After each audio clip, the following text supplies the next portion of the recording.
You know, it's been a bit of a funny couple of days for me because all of this has kind of come out of nowhere. I definitely wasn't expecting my YouTube videos to get claimed for copyright. That's not something that was really on my agenda. But I also wasn't really expecting my tweet explaining this situation that I was in to be quite as far-reaching as it has been. It got cycled all through Twitter, ended up on the front page of Reddit. It's been a conversation for content creators all over the place. I just want to say a huge thank you for the support and all of the kind words that I've been receiving over the past couple of days. It's been incredibly heartwarming, and it's also good to see the discussion of YouTube's copyright systems kind of come into the forefront, because I stand by everything that I've said. You know, I've gone through all of this stuff at length, but I can't say it enough. I hate the way that the copyright system is very bullyish. It's very skewed towards the claimant. There's absolutely no negative repercussions for a claimant that is abusing the system. Whereas if you so much as dispute something incorrectly, then it comes with the threat of termination of your YouTube account. I don't like the fact that a claimant can send out thousands upon thousands of claims within a very small space of time, whereas to actually manually dispute all of these claims is an incredibly time-consuming process that could totally swamp a content creator. In fact, it does swamp a content creator, because that's what I'm going through right now. I really hate the fact that even though you could have all of your ducks in order and you could have written permissions from the artist, they are still able to make a claim against you and immediately start claiming your revenue, and then you have to fight against them to prove your innocence. That just seems like a backward system. But with all of that being said, my situation is a tiny bit muddier than actually we had first expected, and it's nowhere near as clear cut as I first thought. So obviously when the claims started coming in, I just thought that was the label saying, look, you're using this song that we don't think you have permission for. And then I thought it was just going to be as simple as me going, actually, I do have permission to use it. Here's the permission. Can you please give me back my YouTube revenue? Turns out it's not going to be that simple, because the label isn't claiming copyright on the song that I'm using. They're actually claiming copyright on a sample that is used within the song. So there is a sample that is used within my intro song that is not licensed to be used in the way that I'm using it. And that brings me to here. And that definitely makes things a little bit more challenging, because whereas I thought I had all of my ducks in order and I thought, you know, it's fine, I've got permission, I can do this. Now I have permission for a song that I use in my videos, which is fine, but I don't necessarily have permission for the sample within the song that Warner Chappell are taking issue with. And in a way, I mean, to me personally, this is a little bit more frustrating, because obviously that sample has been taken by the artist, it's been completely transformed into something different, it's been changed, it's had bits added to it, it's a completely transformative piece, and then this piece of music that this artist has created, I have used a 4-second chunk of it inside my 20-minute long video, and Warner Chappell have said, I think we recognize a bit of that song. I think we have some of this. So even though it's been totally transformed, we're still going to claim this video, and even though it's only 4 seconds long, we're claiming all of the revenue for the video. It's frustrating to me, but even more annoyingly, it gives them basis for a claim, and it makes it much more challenging for me to fight, because it's nowhere near as clear cut as we thought it was. So I'm kind of in an even trickier situation than I was beforehand, which is disappointing. It's disappointing.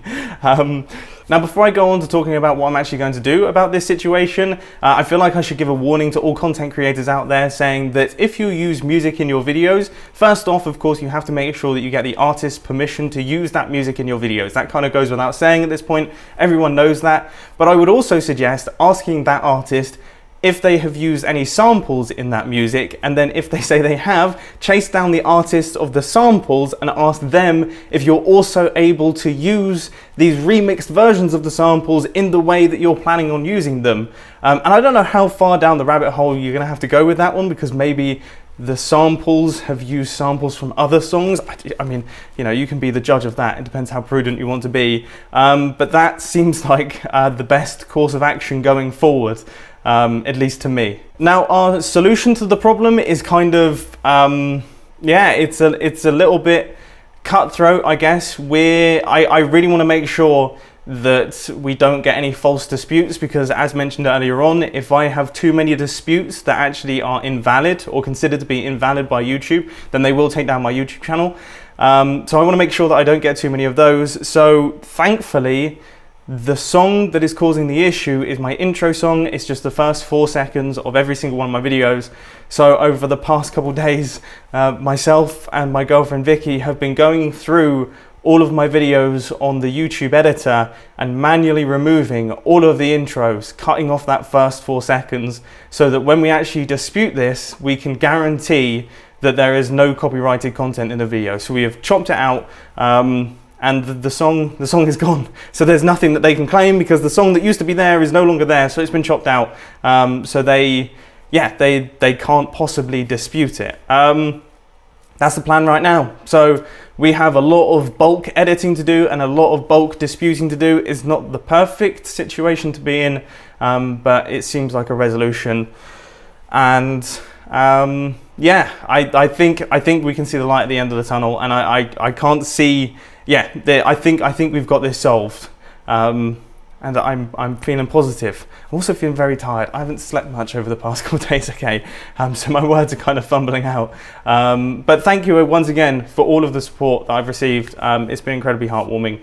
And yeah, that's all there really is to say. I'll be down in the comment section. I'll give you updates as they go. Obviously, my Twitter's the place to go for updates too, if you want to keep up with those. But anyway, I hope that you enjoyed, and I hope to see you again soon.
One.